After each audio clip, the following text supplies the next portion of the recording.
On today's World Insight, CGTN presents 5-episode series of Global South Voices welcoming the 75th anniversary of the founding of People's Republic of China. In today's last episode of all, a group of young people gather in China for the new generation's outlook on Global South.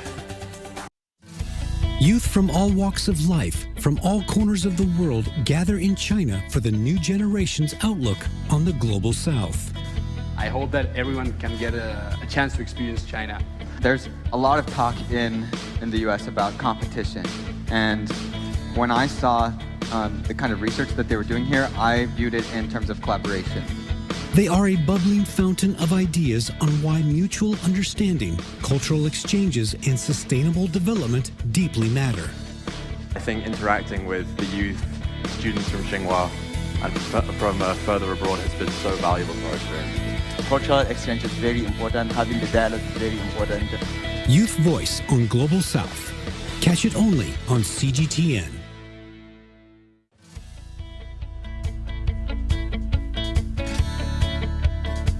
Hello and welcome to Dialogue with the World, Youth Voice on the Global South. I'm Tian.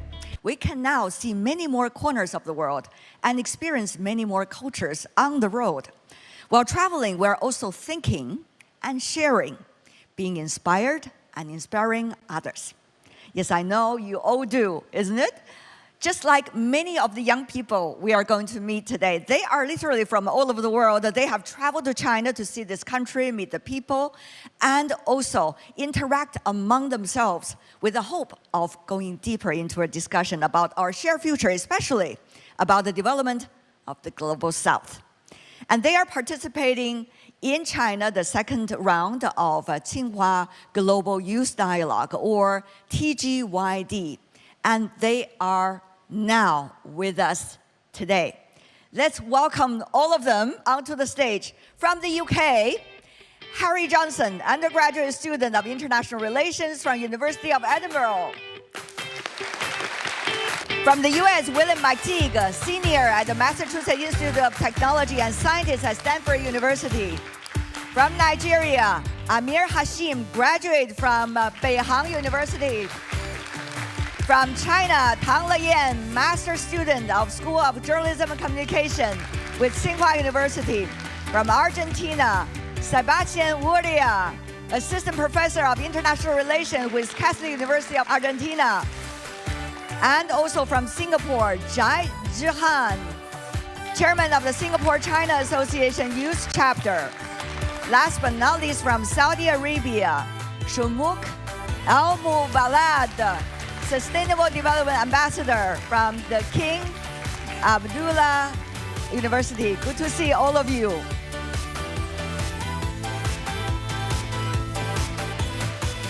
And we have outstanding young people from all over the world that are now in China this year. Welcome to all of you as well. Thank you so much for all of you joining us. Now, before we start any conversation, I want to ask every one of you one question. Do you think the voice of the young people have been heard or not yet? If you say yes, raise your hand. If no or not yet, you can just remain seated. If you say yes, 3, 2, 1, let's vote.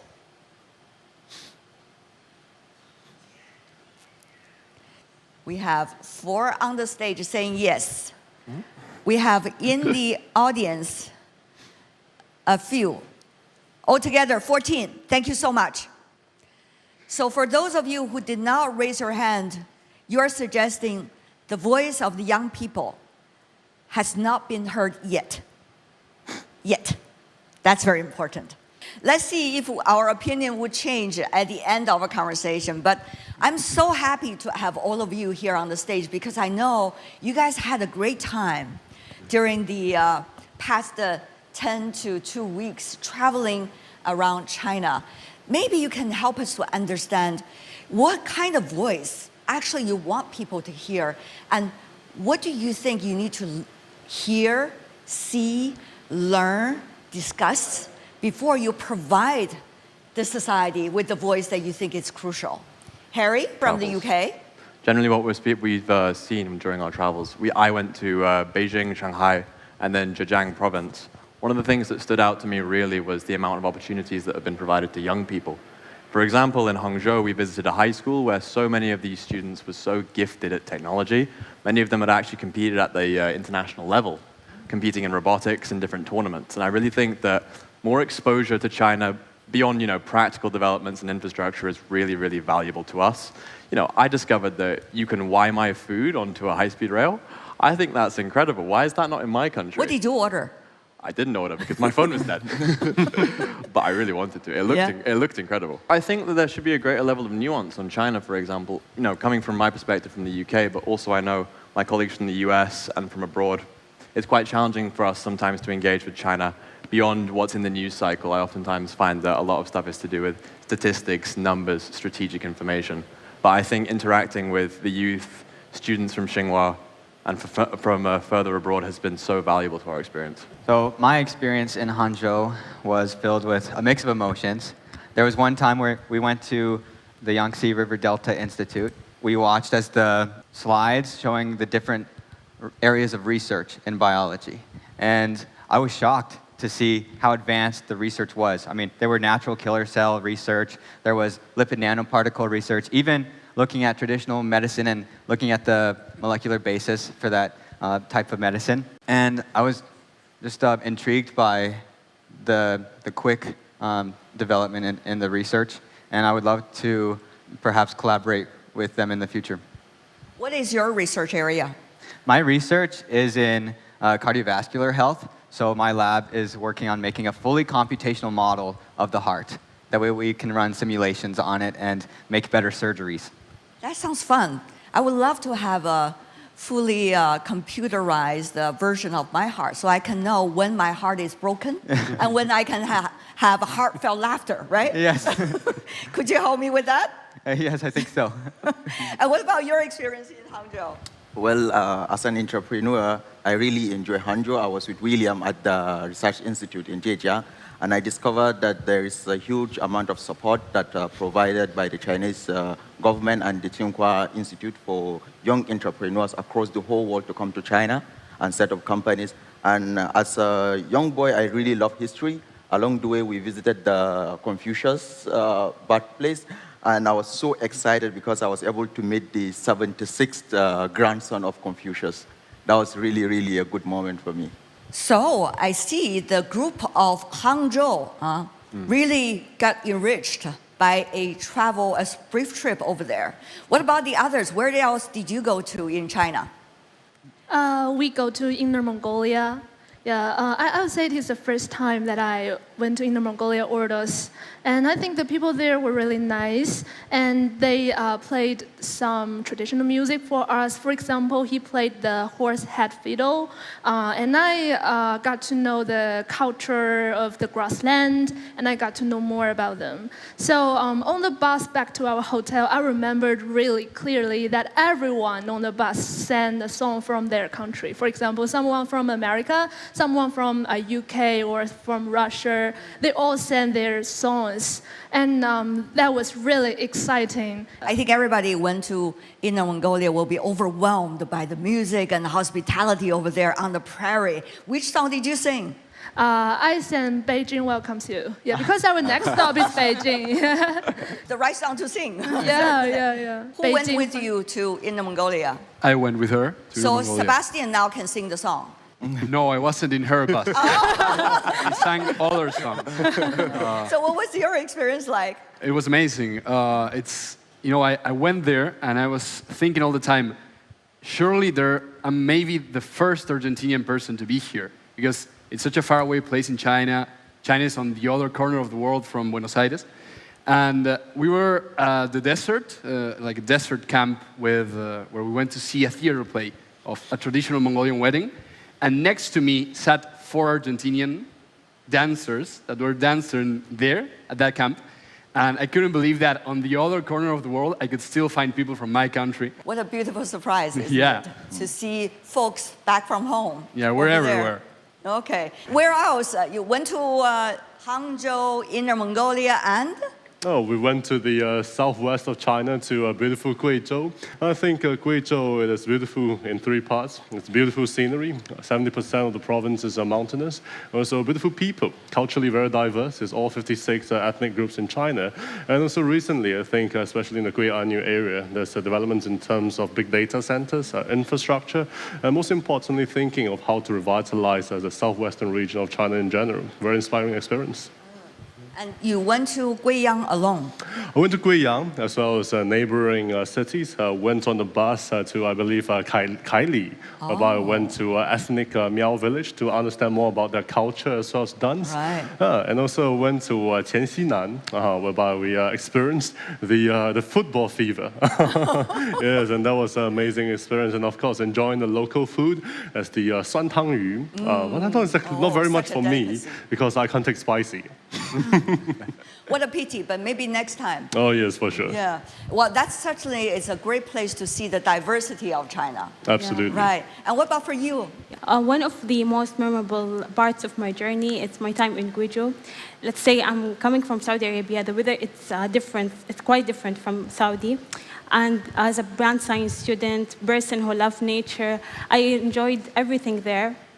And I remember when we went to Guiyang and we wear the costume, the tradition costume, and we went to do a fashion show, and the older ladies sang to us their tradition song.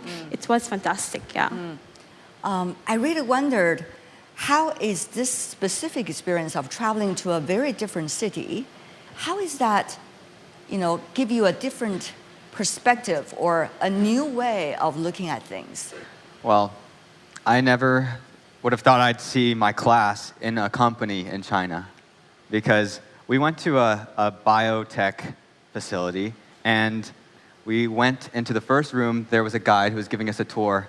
And then out of the corner of my eye, I saw a screen that had a video that I had seen in my biotech class last semester at MIT. And I thought, wow, I'm seeing this research in China, and I think it gave me a mutual level of respect. It was a video of the machine that sorts cells individually. So based on the function of this cell, it can move it to one area versus another.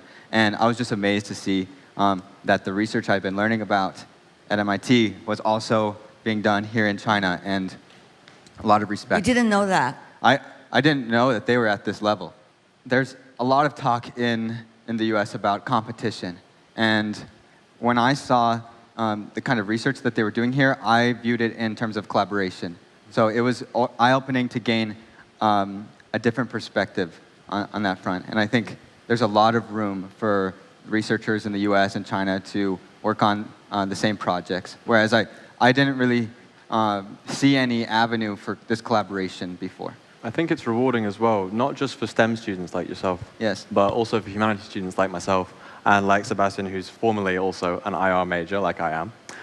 Important for us to actually see on the ground that China has been leading Europe and America in areas like materials science for many years now. But to actually go to those labs and to provinces where they're really cutting edge technology that's being developed there, it's really important for us to see firsthand. Like the entire purpose of our presence in China now is to promote nuance, right? In contested times like this, it's more important than ever for us to interact. And even though we may be competing between ourselves and between different industries, it's important for us to understand that at the personal level and not the statistical level. It's not just black and white, right? There's so much nuance over there. Absolutely. And there's so much space that we can explore together. Sebastian, since your name is being called upon already by your peers. It seems so, yes. Harry mentioned me because I studied international relations just as him. And I'm a teacher as well at the Catholic University of Argentina. And for me, it's a bit different coming from Argentina, from Latin America, seeing China not from that lens, the lens of, let's say, a more central lens about competition or collaboration. For me, it was more of a discovering the whole other part of the world that I didn't know firsthand, but that somehow I had known mainly through my mother, for instance, that she's a history and geography teacher at the high school level. And ever since I was small, she would tell me about the stories about the Yangtze River or the Great Wall or the emperors in the Forbidden City, as well as my grandmother, who is also a Chinese enthusiast. But they never got to see, until now, China. And I'm the first one in my family who's come here. And in that sense, getting to see all of that rich history and all of those places that were in my mind for so many years, just leaving them and walking through the alleys of the Forbidden City and the streets of Beijing, that has been amazing for me. And I hope that everyone can get a chance to experience China firsthand.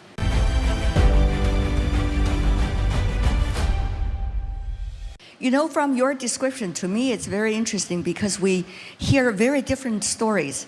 One story is about the old China, the ancient China, the history part of China, the naturally diverse part of China because there are so many nationalities and there are so many ethnic minorities here in China. But on the other hand, you also see a very different part, the most advanced, the fastest developed.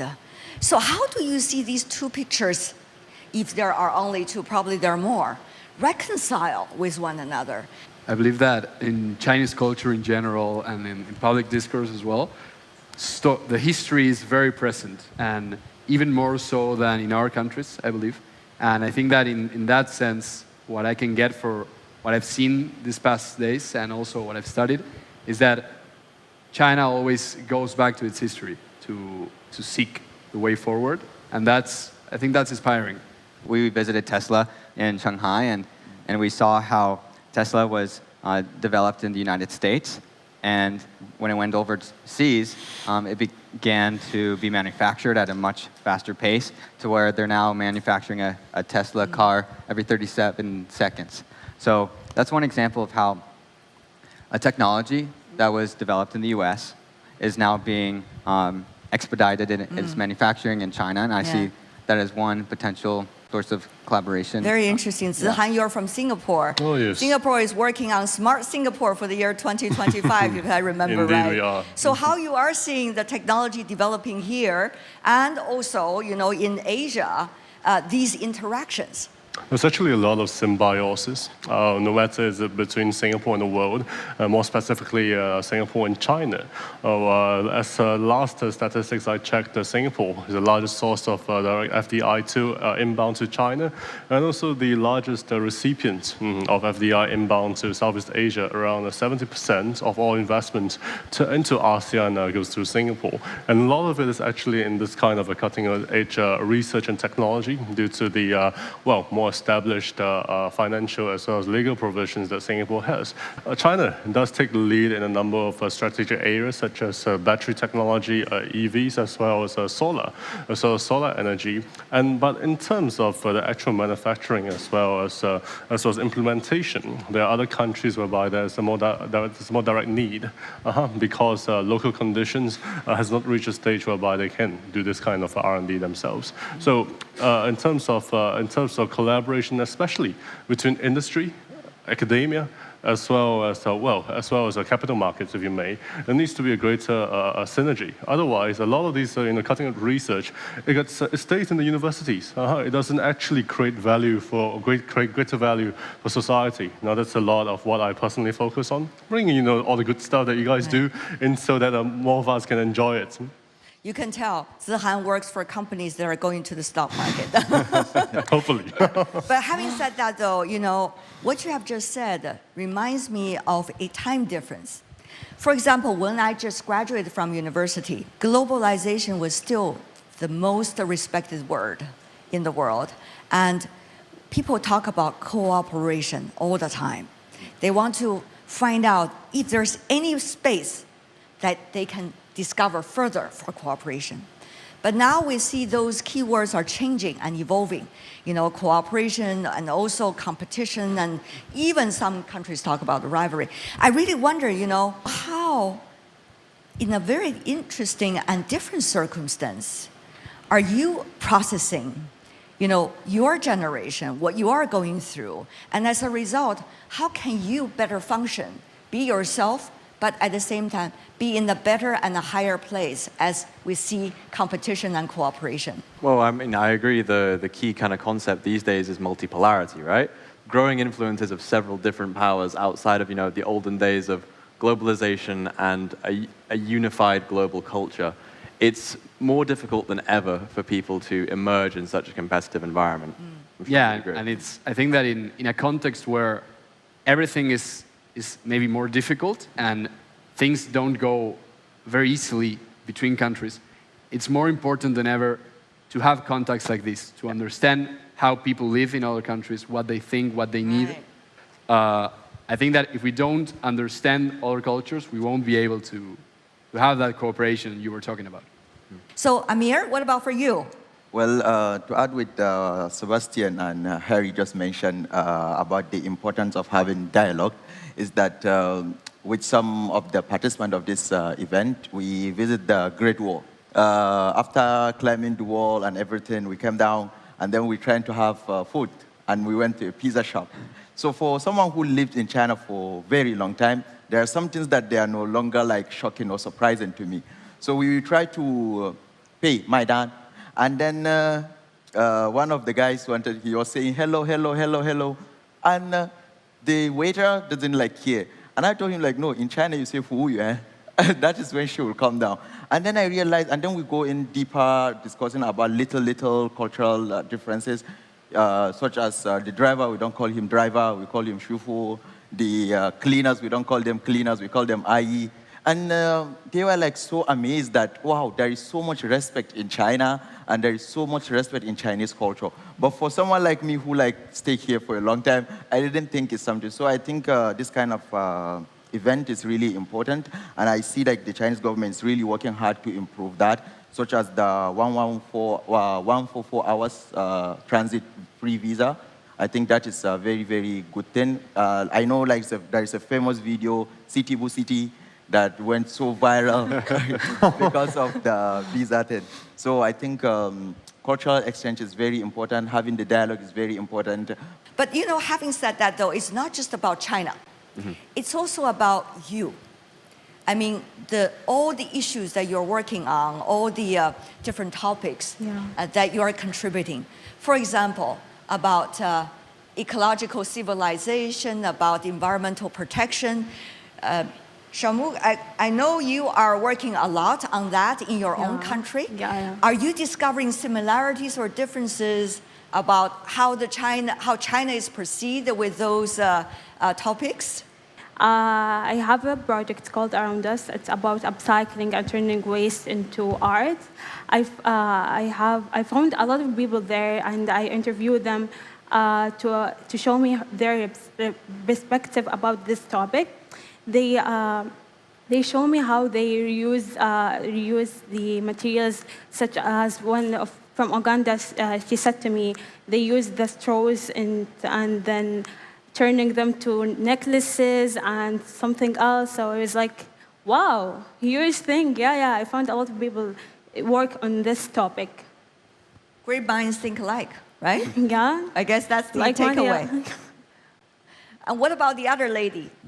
Because I'm the director of communication department of Tsinghua Global Youth Dialogue. So we just want to make a video that shows everyone what they have done or what they have seen. It is my first time to travel with people from different countries. So I think this kind of experience really gave me a lot of new insights. Through our trip, I think we are really open-minded. We need to communicate with each other, and we did a lot of interviews.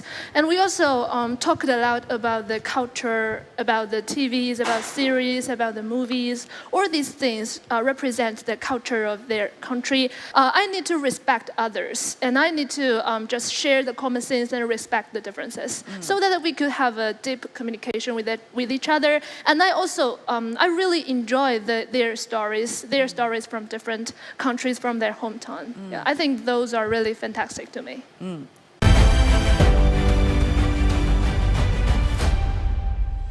Some of you are coming from emerging and developing countries. Others are from developed economies. But I know now the world is much more complicated, much more sophisticated than just developed versus developing or emerging. So tell us more about how do you see the conversations evolving about what you have discovered along this trip about China, which regards itself as a member of the Global South, and also how do you see what is happening in your country, with regard to the question of Global South? Harry, can I begin with you? Well, I think most people who were at the initial Tsinghua Summer Fellowship meeting remember that the first word that was mentioned was nuance, right? And the goal of us coming to China was to interact with Chinese culture, but also our international partners to actually understand China and the Global South to a much better degree. If we are to interact with our Chinese counterparts, whether that's in China or outside of China, or even with other Global South counterparts, it is important for us to have a first-hand experience with their culture and they are conducting business in... I mean, you yourself has been rich in living in another culture. You lived in Zambia for 4 years in Africa. I did. So I'm sure you had already an earlier age peek into what they call the Global South. I think one thing that definitely stands out is that the label of the Global South is quite a challenging label in the first place because, it's very difficult to directly compare China and Zambia. For example, China has been Zambia's principal trading partner for around 15 years, and China has become increasingly relevant in Zambian affairs. However, discussing the Global South with my colleagues like this, discussing the differences in conducting business in China, in Nigeria, in the UK, in Argentina, or even our governmental affairs, right? We were talking about the different electoral systems earlier. And, I had no idea that Nigeria was a federal democracy, for example. These things are so useful for me to bring back to my institution and to share, whether that's in an academic paper or in a discussion like this. Well, first of all, is that I wouldn't expect a person like Harry to have a lot of interest about Zambia or the Global South, especially when it comes to how to categorize Africa or the Global South in a way, because Africa is like 54 countries, and each country is totally different. We have people from Africa in the team. Whenever they are trying to share their experience of their own Africa, is different from another part. We have from the East, we have from the South, we have from the West, like me, from Nigeria. So it's really interesting to see that the audience are from different part of the world, and we are able to have a dialogue and discuss whether Global South is this or that, and how other part of the world will relate. Do you see people are just having curiosity, or do you see Global South, quote unquote, is coming onto the world stage as a very important force, and why so? I think as a very, very important role partner to the world, especially when we are trying to reach green energy or renewable energy. We have the abundance of raw materials, such as me. I deal with the raw materials just because I think it's something that is very, very important for our future. So for that reason, they think that it's important that we also bring Africa to the table and discuss all this issue. And it's not just because of curiosity, it's because Africa is very important to the world. In general, developing countries and the periphery of the global order have always been contributing to international relations and to the global debate. Only that in lesser ways, right? And that, for instance, I teach a course in university where we study how international order is not just built by great powers, but also countries like Argentina or countries from Africa or from Southeast Asia can contribute and have contributed, actually, in many ways, both legitimizing the order and also contesting it. And I believe that right now, as our countries are developing, or we hope that they are developing, because these are hard times to develop, I hope that we can shift to a more constructive role, where we're just not saying this is wrong, this order should be fairer, these institutions should change, but also proposing new ways, new ways to deal in this century. Because I think that, in general, what we have done so far has been reforms, but we need to do something like this, right? To talk between us, to see what's the next step. And I believe that the world is opening up to that sort of debate between all parts, but there's much work to be done. Yeah. And I absolutely agree with moving on to concrete steps from going. from a dialogue to actions that we can take. So this morning at our conference, we heard about a plan to have some concrete steps to move past the dialogue to take action. If you were being asked to take action, what kind of action would you take, given your capabilities and given what you have learned? Well, one action that personally I would be interested in taking is setting up a pipeline from undergraduates or graduates at MIT to get a research experience at a company such as the one we visited in Zhejiang. And I think that's one example of creating some cultural exchange. That way we can understand the countries in the global south. And I think a lot of other students at MIT would also be interested in coming to MIT for some research experience. And currently, there's a block on that pipeline. And so I think figuring out where the blockage is and maybe creating those collaborations is necessary. Where is it? Where is this block? Well, I mean, it stems out of a trust issue, but from what I understand, China has a certain classification in MIT's standpoint to where they're not able to allow students to have internships at a certain country if they're classified in that way. So working on how we can send students to China for those internships. So push for policy changes. Yes, it goes to policy changes, either at MIT's level or at the state or federal level. Yes. Any other inspirations?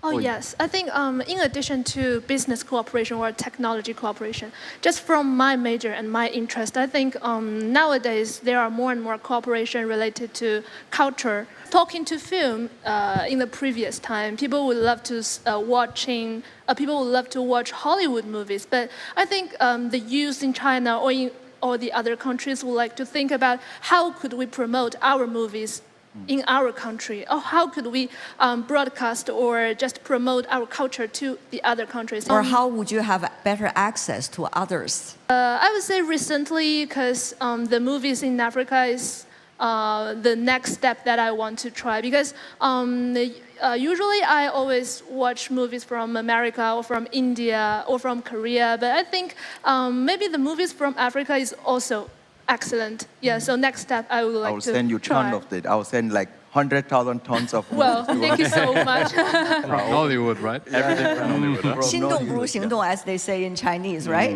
You think about it, but action is even more important, whether it's about scientific cooperation or whether it's about learning about each other's culture. It's always the two-way traffic, if not multiple ways of traffic. It's not just one direction. Yeah. I totally agree. Please, And I think, a lot of these, trips, to different countries, sure, you get to make friends, go to nice attractions, enjoy good food, shake hands, take pictures. But, after that, there isn't much, you can follow up on. And that's a pity. So I think, what William mentioned, what Loya mentioned, be it in terms of going for internships, as well as, having projects related to the countries they visited, it actually provides a consolidated as well as actual approach to continue engaging with the peoples and communities that you have visited, so that it would not just, you're not just coming as a tourist, to see all the attractions and have a superficial level understanding, but only, after gaining this perspective and actually immersing yourself in the ecosystem, can you truly claim, yes, I have came and I've seen, and well, maybe not conquered, but I've enjoyed, being here. Right, or at least contributed to the environment in which you're living. Oh yes, absolutely. That's very crucial, isn't it? Yes, it is. Because some of us might travel back home, and the stories that you heard and you watched here might not necessarily easily get across to those who have not been here or who have had their own perceptions about certain things and not easy to change. So here comes the question, right? Do you try, or do you say, let's just forget about it?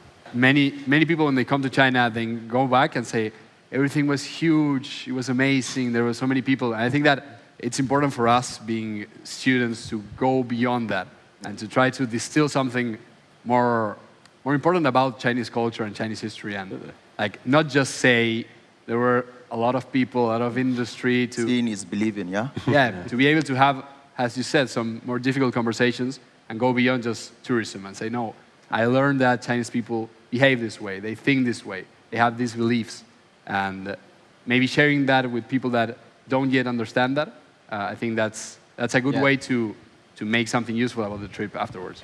You know, many of the players in the Global South, they're, as you said, Sebastian, trying to come up with their own version of how to develop, how can they interact with others, how can, out of their own circumstances, find the best way forward. Of course, as a result of that, you see China has these grand schemes of so-called three initiatives, right? Global Development Initiative, Global Civilization Initiative, Global Security Initiative, and Global, and there are many other things. But, you know, these are huge visions, sometimes political visions. But how do you see it is evolving? You know, on the one hand, huge aspirations. On the other hand, feet on the ground. I mean, how much is that interesting combination bring us more thoughts about the Global South and where the Global South, including everyone living in those countries and economies, are heading for? I think ultimately, when it boils down to how we lead our lives, I think as long as all these aspirations, you know, all these guidelines, all these fanciful forums and conferences, how does it, you know, the results of it, how does it objectively increase, you know, my fulfillment? Right, it can be material fulfillment, you know, getting better paying jobs, being able to enjoy life, and also spiritual fulfillment, you know, getting access to a better information, a more quality entertainment, improving, you know, getting to know about the world around us, and also I think health, you know, leading a more healthy, as well as a longer life, whereby we can enjoy with our families. And ultimately, you know, that's for the common man. This is what matters. So as long, you know, this kind of political objectives, it helps to achieve this, you know, aspirations. I think it is a good policy. Anyone want to add before we go to the audience? Well, I would say translating these kinds of events like this into actual tangible action is the most important thing. Because, you know, if we come up on stage in suits and we have a discussion about the Global South and we don't actually act on that, it could look quite out of touch, right? And I think the most important thing for us as young professionals and young students is to move away from this and actually translate this into full-on action and greater cooperation between all of us. And I'm sure our audience would agree with that as well. I guess so, right?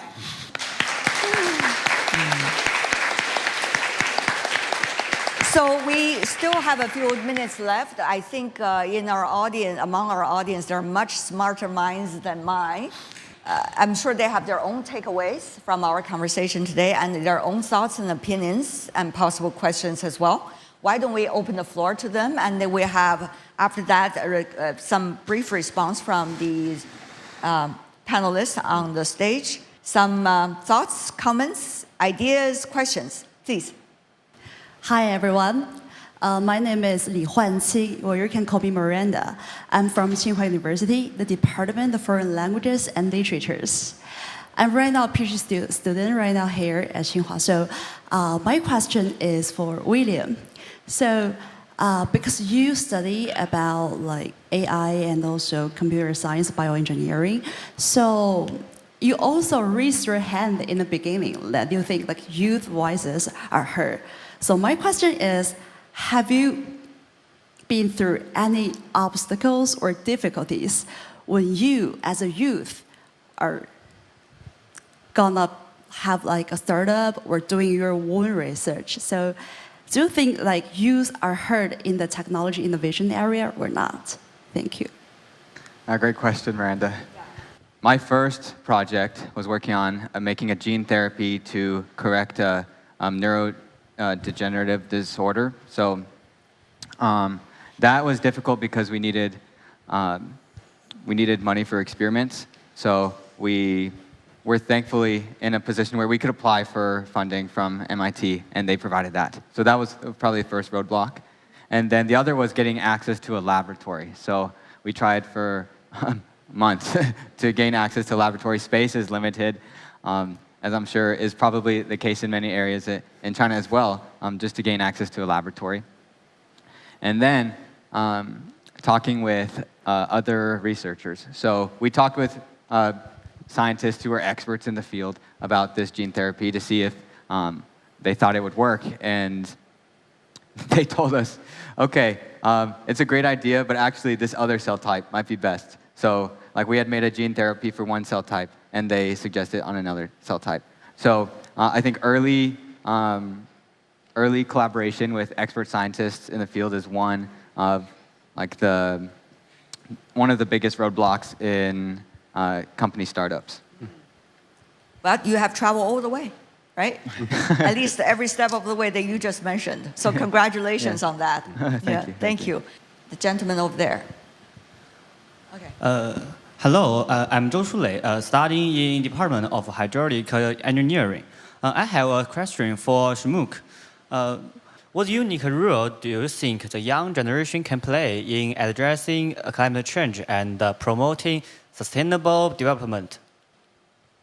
Let's say, as the Sustainable Development Ambassador, and I work in promoting the recycling topic, I feel spreading awareness among a young generation, it's important, and if you are dictated to something, you must make it work. Concise and precise. Before we wrap up today's conversation, I think we go back to the earlier promise of re-examining the question we raised at the very beginning of this conversation. That is, do you think the youth voice has been heard today? Especially when we're talking about the youth voice on the Global South. If you say, yes, we have, you raise your hand. If you say, not yet, we still have a very, very long way to go. You can just sit where you are. All right, so let's vote on that. 3, 2, 1, let's go.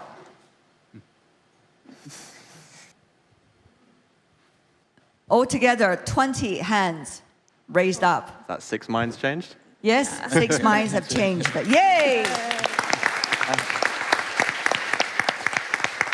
Thank you to your work. That is, of course, just a survey question, but what is most important is that we are thinking about that question and thinking about how to make the question into a positive answer. You've been watching our show, Youth Voice on Global South. We want to thank the 3 co-organizers, CGTN, TGYD, and International Cooperation Center. Thank you so much for being with us. Goodbye. That's it. Ciao.